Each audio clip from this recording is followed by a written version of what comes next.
नगर के वरिष्ठ अधिवक्ता व हिंदू जागरण मंच से जुड़े ठाकुर सुरेंद्र पाल सिंह ने पत्रकारों को संबोधित करते हुए कहा कि सीमा हैदर, जो कि सचिन के प्यार के संबंध में भारत आई है, वह पाकिस्तान की एजेंट है और पाकिस्तानी अल्पसंख्यकों पर अत्याचार कराने के उद्देश्य से हिंदुस्तान आई है। उन्होंने कहा कि देवबंद के उलेमा, जो कि जमीयत उलेमा हिंद के अध्यक्ष हैं और मुस्लिम समाज का प्रतिनिधित्व करते हैं, उनको इस संबंध में कठोर कदम उठाने की आवश्यकता है। वहीं उन्होंने सरकार से भी इस पर कठोर कदम उठाने की बात कही। रिपोर्ट अंकित जैन। सीमा पाकिस्तान से, इसके बारे में आप क्या कहेंगे? जो सीमा हैदर है, ये ISI की एजेंट है। जानबूझकर पाकिस्तान में अल्पसंख्यकों पर अत्याचार करने के लिए इसे यहाँ हिंदुस्तान में प्लांट किया गया, भेजा गया है।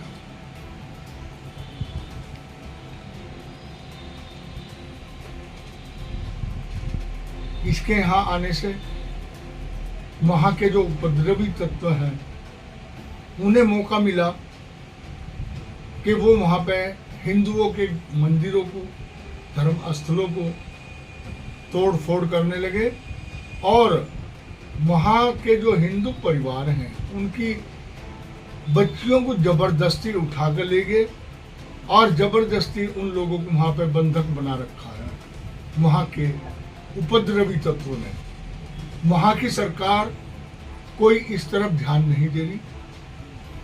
हमारे देवबंद में मुख्य कार्यालय है जमीयत उलेमा हिंद का। मैं कहना चाहूँगा कि जमीयत उलेमा हिंद ही सभी संगठनों का प्रतिनिधित्व करती है और पूरी दुनिया के अंदर इल्म की रोशनी फैलाने का काम करती है।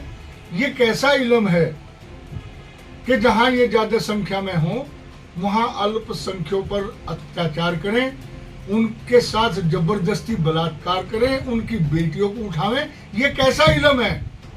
इस इल्म के बारे में यहाँ के उलेमा अरशद मदनी, महमूद मदनी बतावें और रोके वहां पे इस तरह के अत्याचार करने वाले लोगों को, क्योंकि वहां पर भी जो काम हो रहा है वो यहाँ देवबंद के ही पढ़े हुए उलेमा, यहीं से निकले हुए मौलाना, वही सब लोग इस तरह की हरकतों को अंजाम दे रहे हैं। सीमा ने कहा है कि सरकार को चाहिए कि जो वहां हमारे हिंदुओं पर लोग अत्याचार कर रहे हैं,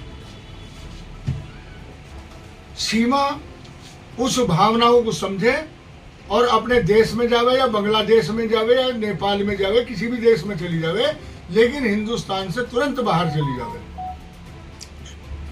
मैं यहाँ के राष्ट्रपति और माननीय प्रधानमंत्री जी दोनों से, उनके साथ विदेश मंत्री और गृह मंत्री से भी आग्रह करूंगा, निवेदन करूंगा कि पाकिस्तान के अंदर जो अल्पसंख्यकों पर अत्याचार हो रहा है, या तो उन तमाम अल्पसंख्यकों को हिंदुस्तान ले आवें और उन्हें संरक्षण दें, या फिर वहीं पे फोर्सली तरीके से अपने हिंदू भाइयों की रक्षा करने का काम, सहायता करने का काम और उत्पीड़न रोकने का काम वहां पे करें। और अगर ऐसा नहीं होगा तो हिंदुस्तान के अंदर भी वही हालात पैदा हो सकते हैं जो वहां के अल्पसंख्यकों के साथ वहां किया जा रहा।